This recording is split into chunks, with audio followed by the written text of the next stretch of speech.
Looks na nakaka-GV. Anong spelling ng Brigela. Kalokalit mo sinalihan ko. Spelling bee! Tinig na nakaka-GV. Make way! Make way! Para yun? Para wala po nagkaiba sa meow meow.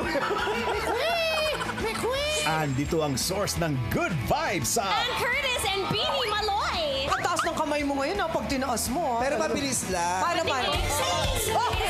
It's showtime! Full speed ang kakulitan this Tuesday Lobat na ako! Paano ko mawavlog yung banggaan? para sa walang predong tawanan. Darling, turuan kita mag-drive para ikaw nang mag-drive ng bago nating kotse. Di ako naniniwalang... Hey!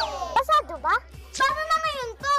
Kotse ng daddy ko to. May enforcer baka kunin lisensya mo. And 3, 2, 1, Going Bulili, 5:45 p.m. Huwag niyo na po maintindihan, Nay. Magpagaling na lang po kayo. Nagawa ko naman para makumpensya ang tatay mo, ha? Nakikiusap ako sa'yo bilang ina. Tumayo ka dyan, huwag mo pa yan dito! Kayo lang, piliin mo lang na maging isang ama. Husgado na magpapasya kung may kasalanan siya o wala. Ano sabi ni Madonna? Duda pa rin sila na ako talaga ang kumuha ng diamante. Kaya kailangan magdoble ingat tayo. Mr. Geronimo, may iaalok sana ako sa iyo. Ang diamanteng ito ang tinatawag na Star of Venus.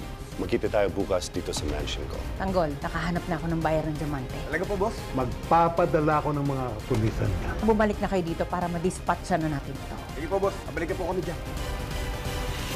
FPJ's Batang Quiapo.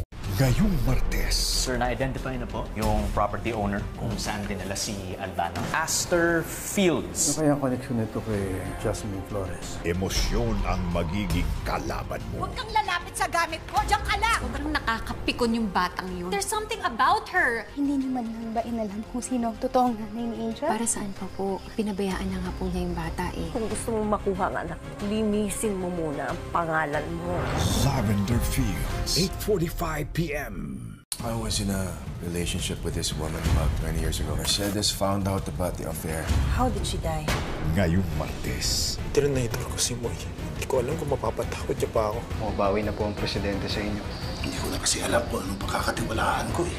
Anak mo, baka wala pa yung Danica na yun. Kasama ni Moises. That they need to be gone for good. Binali ko ang katotohanan para protektahan ka. Hindi tayo mamamatay tao. Naiintindihan mo, hindi tayo mamamatay tao. Ang ayaw magsalita. Sinong kasabwat mo? Salita ka! Tauhan lang ni Presidente Rizal. Posibleng malagutan ng hininga. Pamilya Sagrado, 9:30 p.m.